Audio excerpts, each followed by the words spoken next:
The Good Morning America studio hummed with its familiar pre-show energy. Coffee cups dotted every surface. Makeup artists darted between stations with brushes and powder compacts. Production assistants whispered urgent reminders into their headsets, their voices barely audible above the mechanical whir of cameras adjusting their angles. In the control room, monitors flickered with test shots and graphics. The executive producer, Janet, stood with her arms crossed, watching the main camera feed. "Remember," she murmured to her assistant, "keep it light but substantive. We want the directing project front and center." Before we jump back in, tell us where you're tuning in from. And if this story touches you, make sure you're subscribed. Because tomorrow, I've saved something extra special for you. But everyone knew better. They'd booked Ben Affleck ostensibly to discuss his latest film, a gritty drama about redemption that had been generating early Oscar buzz. Officially, that was the story. Unofficially, the real draw was everything else. The tabloid headlines, the paparazzi shots, the renewed romance with Jennifer Lopez that had the internet divided between swooning and speculation. 2 floors down, Ben sat alone in the green room, his broad frame hunched over a stack of index cards. He'd written talking points in his careful script. Character motivations, working with emerging actors, themes of second chances, professional talking points for a professional interview. He looked tired despite the makeup artist's best efforts. The lines around his eyes seemed deeper in the harsh fluorescent light. His gray suit was perfectly tailored, his hair swept back just so, but there was something restless in his posture. His leg bounced slightly under the table. A production assistant knocked and peeked in. "Mr. Affleck? 5 minutes." "Thanks." His voice was gravelly, controlled, the kind of voice that had charmed millions on screen but carried an edge of wariness off it. She hesitated at the door. "Everyone's really excited to hear about the new film." "It sounds incredible." Ben's mouth curved into what might have been a smile. "That's the plan." 3 floors up, Michael Strahan sat in his own preparation space, reviewing his question cards with the methodical precision of someone who'd done this thousands of times. He'd interviewed presidents and pop stars, athletes and activists. Ben Affleck shouldn't have been particularly challenging. But Michael wasn't naive. He'd seen the morning show rundown, caught the producers, meaningful glances.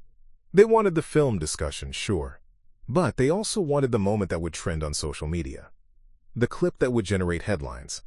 His questions started safe. The creative process, working with his cast. The themes of redemption that seemed to mirror Affleck's own public journey. But tucked between those cards were others. Questions about privacy, about public relationships, about finding balance when the world refused to let you control your own narrative. Michael straightened his tie and stood. In the main studio, crew members made final adjustments to the interview set. 2 chairs faced each other across a small table adorned with fresh flowers. Behind them, the iconic Good Morning America logo glowed softly. The calm was deceptive. Beneath the routine professionalism, tension crackled like electricity before a storm. Everyone could feel it, the potential for something unscripted to unfold. Ben emerged from the green room, shaking hands with crew members, offering polite nods and brief smiles, but his eyes remained guarded, scanning the room like someone expecting trouble. "Places, everyone," the floor director called out. The red light above camera 3 blinked once, then held steady. They were live. "Good morning, America!" Michael Strahan's voice boomed across the studio with practiced warmth. "We have a very special guest with us today. Academy Award winner Ben Affleck is here to talk about his powerful new film, The Long Road Back, which has critics already buzzing about Oscar potential. Ben, welcome to the show."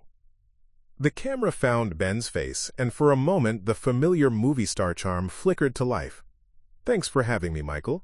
Always good to be here." Now this film deals with some heavy themes. Addiction, family trauma, finding your way back from rock bottom. What drew you to this story as a director? Ben leaned forward slightly, his hands clasped. This was safe territory, and his shoulders visibly relaxed. "You know, Michael, I think we're all fascinated by stories of redemption. Not the easy kind, but the messy, complicated kind, where people have to do the real work of changing. And you've assembled an incredible cast of newcomers, alongside some veteran actors. That's a bold choice." A genuine smile crossed Ben's face, the first real one since he'd arrived. The new actors brought something raw, something honest that you can't manufacture. They reminded me why I fell in love with this business in the first place. Michael nodded appreciatively. Speaking of falling in love with the business, you've had quite the journey yourself. Actor, writer, director. How do you balance all those hats? Badly, Ben said with a dry chuckle that earned genuine laughter from the studio audience. No, honestly, each role informs the others. Acting makes me a better director, because I understand what actors need. Writing helps me communicate with everyone on set. The conversation flowed easily now. Ben discussed his creative process, shared a funny story about a particularly challenging shoot day, even made a self-deprecating joke about the paparazzi shots of him looking exhausted during pre-production. Those photos made me look like I'd been hit by a truck, he said, shaking his head. My mom called, asking if I was eating enough. The studio audience laughed warmly. In the control room, Janet allowed herself a small smile. This was exactly what they needed. Authentic, charming, substantive. But Michael's eyes flicked down to his next card. His expression remained pleasant, but something shifted almost imperceptibly. The transition was smooth, professional. Ben, the themes of second chances in your film, they must resonate on a personal level. You've been very open about your own journey with sobriety, and now you're in this very public chapter with Jennifer. How do you navigate that intersection of art and life? The question hung in the air like a held breath. Ben's smile faltered for just a fraction of a second. The easy charm that had carried the conversation suddenly felt forced, calculated. His hands, which had been relaxed in his lap, tightened slightly. Well, he said, his voice more measured now. I think any artist draws from their experiences. But the film really stands on its own merits. He paused, then added with deliberate emphasis. It's not autobiographical. Michael nodded thoughtfully, but his eyes remained alert. Of course not. But there's something beautiful about watching someone find love again, find stability. Your audience has been rooting for you and Jennifer. Let's keep the focus on the movie, Michael. Ben's interruption was polite but firm. The temperature in the studio seemed to drop a degree. I'm here to talk about the incredible work our cast and crew did. Absolutely, Michael said smoothly, not missing a beat. And that work clearly comes from a place of understanding human resilience. But people are fascinated by your story, both on screen and off. This renewed relationship with Jennifer, it's captured the public imagination. Ben shifted in his chair, a subtle but noticeable movement. The public imagination tends to run wild, regardless of what we do or don't say. There was an edge to his voice now. Barely perceptible, but definitely there. In the control room, Janet leaned forward, her coffee cup forgotten. She pressed her headset closer to her ear. Let it play, she whispered to her assistant. Michael maintained his professional demeanor, but there was something sharper in his attention now. Fair point. But you both chose to be quite public about rekindling things. The red carpets, the family outings. We chose to live our lives. Ben said, his jaw tightening almost imperceptibly. There's a difference between living and performing. The studio audience seemed to sense the shift. The earlier laughter and warmth had evaporated, replaced by an electric tension that made everyone lean forward slightly. Michael tilted his head with practiced curiosity. And yet, with your level of fame, isn't there always a performance element? The paparazzi shots, the headlines. Surely you knew they'd follow. Ben's response came a beat too quickly. What I knew was that I wanted to direct a film about real human struggles. That's what we're here to discuss. But Michael wasn't backing down. His tone remained conversational, almost friendly, but his persistence was unmistakable. I understand that. And honestly, the public connection might help people relate to the film's themes. Redemption, second chances. These are universal experiences. Universal? Sure. Ben's smile was tight now, more grimace than grin, but also deeply personal. The words carried weight beyond their surface meaning, and everyone in the studio felt it. Michael leaned forward slightly, his professional smile unwavering. Ben, help me understand something. How do you balance maintaining privacy in a marriage that the entire world seems invested in? Ben's eyes flashed. That's exactly the problem right there. The assumption that the world has any right to be invested in my marriage. But surely you understand the fascination, Michael pressed gently. Two incredibly successful people, a love story that's played out over decades, the ups and downs. You're reducing two human beings to a storyline. Ben interrupted, his voice sharper now. That's not fascination. That's gossip, dressed up as entertainment. The audience had gone completely silent. Even the crew behind the cameras seemed to be holding their breath. Michael's tone remained measured, but there was steel underneath. I'd argue it's more than gossip when both of you have chosen to share parts of your story publicly. The social media posts, the interviews. Sharing parts of our story, Ben repeated, emphasizing each word. Parts, not a complete dissection for public consumption. He leaned back in his chair, his posture now clearly defensive. I came here to talk about art, about filmmaking, about work that actually matters. And that work does matter, Michael said smoothly. But our audience cares about the whole person, not just the filmmaker. They want to understand what drives you, what inspires the art. Ben let out a short, humorless laugh. What drives me is the craft. What inspires the art is the human condition, not tabloid headlines about who I'm photographed with. But don't those experiences, love, heartbreak, redemption, don't they inform your understanding of the human condition? Of course they do. Ben's voice was tight with controlled frustration. But there's a difference between drawing from life experience and having your personal relationships turned into public entertainment. Michael nodded thoughtfully. I hear what you're saying. But when you're one of the most recognizable faces in the world, married to another global icon, don't you think people naturally want to understand how you make it work? No, Ben said flatly. I think people have been conditioned to believe they're entitled to that information. There's a difference. The control room was electric with tension. Janet had her hand pressed to her headset, whispering urgent instructions that no one could quite hear. Michael shifted tactics slightly. Fair enough. But surely you can see how the themes in your film, second chances, fighting for what matters, might resonate with people who see parallels in your own life? Quote. Ben stared at him for a long moment. When he spoke, his voice was dangerously quiet. Are you interviewing me about my film, Michael? Or are you interviewing me about my marriage? I'm interviewing Ben Affleck, Michael replied without hesitation. All of him. The gauntlet had been thrown. The control room had gone dead silent except for the urgent whisper of Janet's voice. Camera 2, hold tight on Ben. Don't you dare cut away. In the studio, the audience seemed to collectively lean forward, sensing they were witnessing something unscripted and electric. The air felt heavy, charged with the kind of tension that made everyone hyper-aware of their own breathing.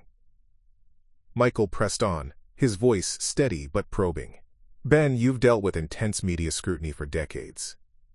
Has being with Jennifer, who brings her own massive spotlight, made that scrutiny more challenging to navigate? Ben's entire demeanor shifted. This wasn't about him anymore. It was about her. His jaw tightened and something protective flashed in his eyes. Jennifer handles herself just fine, he said, his voice low and warning. She doesn't need me to speak for her, and she sure as hell doesn't need you speculating about how she affects my life. I'm not speculating, Michael replied calmly. I'm asking how two people at your level of fame create space for an authentic relationship. Authentic? Ben's laugh was bitter. You want to talk about authentic? Here's authentic. My marriage isn't a spectacle for morning television. The words hung like a slap. Ben crossed his arms deliberately, his posture becoming a fortress. In his eyes was a clear challenge. Push me further. Michael met that challenge head-on, his resolve unwavering. Live television often reveals truth, Ben. Sometimes that's uncomfortable. Michael glanced down at his cards, then back up with deliberate calm. Speaking of truth, there have been recent reports, unconfirmed of course, about some tension in your marriage. Separate vacation photos, missed red carpet appearances together. Care to address those? A sharp intake of breath echoed from somewhere off camera. The question hung in the air like a live wire. Ben's face went stone cold. Are you seriously citing tabloid garbage right now? I'm asking about stories that millions of people are reading, Michael replied evenly. Stories? Ben's voice rose slightly, control slipping. You mean lies manufactured by publications that profit off invading people's privacy? That's what you're basing your questions on? I'm giving you the opportunity to set the record straight. Quote. Ben leaned forward, his eyes blazing. Here's me setting the record straight. This is exactly the kind of cheap, exploitative journalism that destroys people's lives. You invited me here under false pretenses. Michael's composure remained unshakable. This is live television, Ben. Every question is fair game. Fair game? Ben's voice cracked with barely controlled anger. My marriage is fair game for your ratings? The studio felt like a powder keg about to explode. Ben shot forward in his chair, his voice sharp and cutting. You know what's really rich about this, Michael? You sit there acting like you're doing journalism, but all you want to talk about is Jennifer. Not the film I spent 2 years making. Not the performances that deserve recognition. Just my wife. People see you as a couple, not just an artist, Michael replied, his tone maddeningly calm. People see what you feed them. Ben's hand came down on the small table between them. Not quite a slam, but enough to make the coffee cups rattle and every crew member freeze. Every headline, every manufactured crisis, every invasion of privacy gets packaged as what people want to know. The studio had gone completely silent. Even the camera operators seemed afraid to move. Michael remained perfectly still, but his eyes were laser-focused now. And yet you both continue to live very public lives. The premieres, the vacations that somehow get photographed. We live our lives, Ben interrupted, his voice rising. We don't perform them for you. But surely you understand that your level of celebrity comes with what? Ben's eyes blazed. With the right for strangers to dissect my marriage on morning TV? With tabloids making up stories about my family? With you ambushing me when I came here to talk about my work? Michael leaned back slightly, his professional mask slipping just enough to reveal something harder underneath. I think what's happening here, Ben, is that you're uncomfortable with questions you can't control. Uncomfortable. Ben let out a harsh laugh. I'm disgusted. This isn't an interview. It's a hit piece disguised as morning fluff. Then why don't you answer the questions and take control of the narrative? Ben stared at him, something dangerous flickering behind his eyes. Because some things, he said, his voice dropping to a menacing whisper, aren't narratives. They're just life. The silence that followed was deafening. You could hear the soft hum of cameras, the whisper of someone's nervous breathing off camera. Michael waited, letting the tension stretch until it felt unbearable, then spoke with surgical precision. Do you regret letting the world back into your private life by reconciling so publicly with Jennifer? Ben's mouth opened, then closed. For a moment he said nothing at all. The silence stretched like a taut wire. Ben sat frozen, his jaw working as if he were chewing words he refused to swallow. His eyes never left Michael's face, but something had shifted behind them. Calculation replacing rage. Michael waited, and waited. The cameras held steady on both men, capturing every micro-expression, every barely perceptible twitch. In the control room, Janet had stopped breathing entirely. 5 seconds. 10. 15. The studio audience shifted uncomfortably in their seats. Someone coughed nervously. The silence had weight now, substance becoming its own kind of statement. Michael's expression remained pleasantly expectant, as if the pause were perfectly natural. But his stillness was strategic. He'd turned Ben's refusal to speak into the loudest sound in the room. 20 seconds. 25. Ben's hands gripped the arms of his chair, knuckles white. His silence, meant as resistance, was slowly becoming surrender. Every second that ticked by without an answer was an answer itself. Michael finally spoke, his voice gentle but devastating in its precision. That's a difficult question, isn't it? Ben's eyes flashed, but still, he said nothing. Sometimes silence speaks louder than words, Michael continued, addressing the camera now as much as Ben. And I think our audience can read into that whatever they don't. Ben's voice cut through the air like a blade. Don't you dare interpret my silence for your viewers. Michael turned back to him with renewed interest. Then help them understand it. I don't owe them. Or you. An explanation for every choice I've made in my personal life. You're right, Michael said. You don't owe anyone anything. But you did come on national television. Ben stared at him, the full realization washing over his face. He'd been played. The silence he'd intended as power had become weakness. The control he'd tried to seize had slipped through his fingers like sand. You know what, Michael? Ben said, his voice eerily calm now. He reached up and began unclipping his microphone. I think we're done here. The words hit the studio like a physical force. Gasps echoed from the audience. Camera operators leaned in instinctively. But Ben was already standing. Ben unclipped the small microphone pack from his belt with deliberate precision, his movements controlled despite the fury burning in his eyes. He set the equipment down on the table with the careful restraint of someone fighting not to throw it. I'm not here for this circus, he said, his voice carrying across the stunned studio. I came to talk about work, about art, about something that actually matters, not to be your dancing bear for ratings. The studio had become a vacuum. No one moved, no one breathed. The cameras stayed locked on him as he straightened his jacket and turned toward the exit. Michael remained perfectly seated, his hands folded calmly in his lap. Ben, he called out, his tone almost gentle. The cameras are still rolling. Ben paused at the edge of the set, turning back with a look that could have cut glass. Then I hope you got what you wanted. With that, he walked off, not storming, not running, but moving with the measured dignity of someone who had finally chosen his moment.